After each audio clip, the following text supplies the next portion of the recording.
आधुनिक ससुराल। श्रेया को डांस करना बेहद ही पसंद था।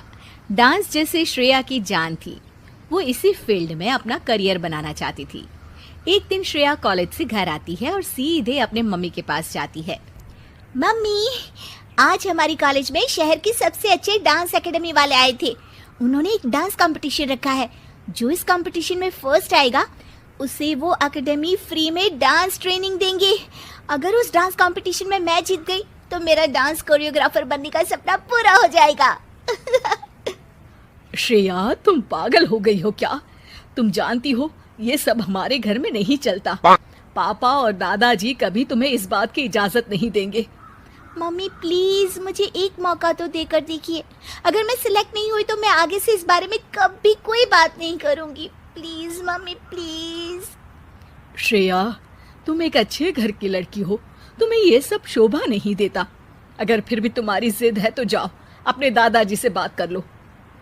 वैसे तो श्रेया अपने दादाजी से बहुत डरती थी, लेकिन वो ये मौका नहीं खोना चाहती थी, इसलिए हिम्मत करके अपने दादाजी से पूछ ही लेती है। दादाजी, मैं एक डांस कंपटीशन में पार्टिसिपेट करना चाहती हूँ। श्रेया, ये तुम क्या बोल रही हो? हमारे घर के संस्कार नहीं है कि हमारे घर की बहू बेटियां दूसरों के सामने नाचे। दादाजी प्लीज, ये मौका मुझे दोबारा नहीं मिलेगा। मैंने कह दिया ना, ना मतलब ना। हम तुम्हें कॉलेज में पढ़ा रहे हैं, यही तुम्हारे लिए बहुत बड़ी बात है। घर में अपनी माँ से घर के कामकाज सीखो ताकि कल ससुराल जाकर हमारा नाम रोशन कर सको। और आज के बाद अपनी जिंदगी में दोबारा डांस का नाम मत लेना। श्रेया बेहद दुखी हो जाती है और अपने कमरे में जाकर बहुत रोने लगती है। उस दिन के बाद से श्रेया को कभी डांस करने का मौका नहीं मिला। श्रेया की डांस करने की इच्छा दिल के कोने में कहीं दबकर ही रह जाती है। श्रेया के परिवार वाले बेहद ही पुराने ख्यालात के थे, इसलिए उन्होंने ग्रेजुएशन के बाद श्रेया की शादी कर दी।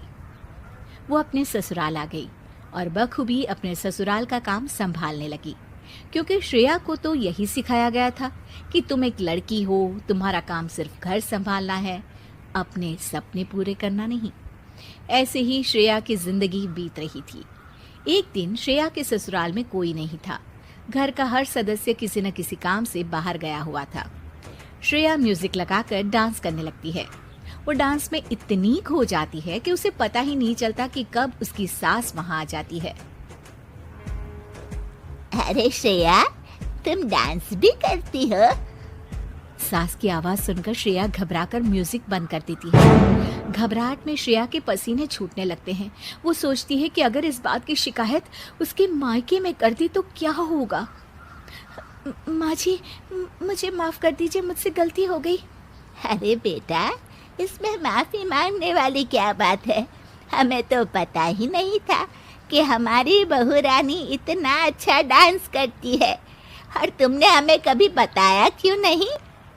श्रेया अपनी सास के मुंह से ऐसी बातें सुनकर आश्चर्य में रह जाती है। अरे बेटा, घबरा क्यों रही हो?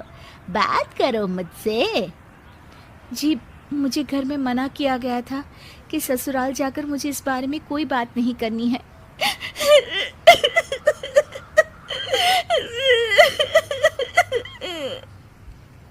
श्रेया की सास श्रेया को प्यार से पकड़कर अपने पास बिठाती है और उसे चुप कराती है। फिर श्रेया अपनी सास को बताती है कि किस तरह से उसके मायके वालों ने उसके इस सपने को कुचल कर रख दिया। मुझे तो आश्चर्य होता है बेटा कि इस जमाने में भी लोग बेटियों पर इतनी पाबंदी लगाते हैं। अब तू हमारे घर आ गई है, हमारे घर की बेटी है। हमारी बहू का सपना पूरा करना हमारी जिम्मेदारी है।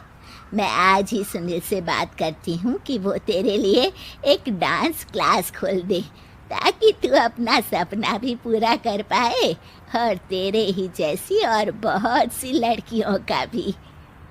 अपनी सास के मुंह से ये बात सुनकर श्रेया की खुशी का ठिकाना नहीं रहता। माँ जी, मैं आपका किस तरह से धन्यवाद करूं। मैं हमेशा आपकी आभारी रहूंगी कि आपने मेरे उस सपने को पूरा किया है, जिस सपने के पूरा होने की मैंने तो उम्मीद ही छोड़ दी थी। श्रेया के ससुराल वाले आधुनिक विचार वाले थे, इसलिए वो उसके लिए डांस क्लास खोलते हैं। धीरे धीरे श्रेया का डांस क्लास एक बड़े एकेडमी में तब्दील हो जाता है। इस तरह डांस क्लास के जरिए श्रेया की जिंदगी का सबसे बड़ा सपना पूरा हो जाता है।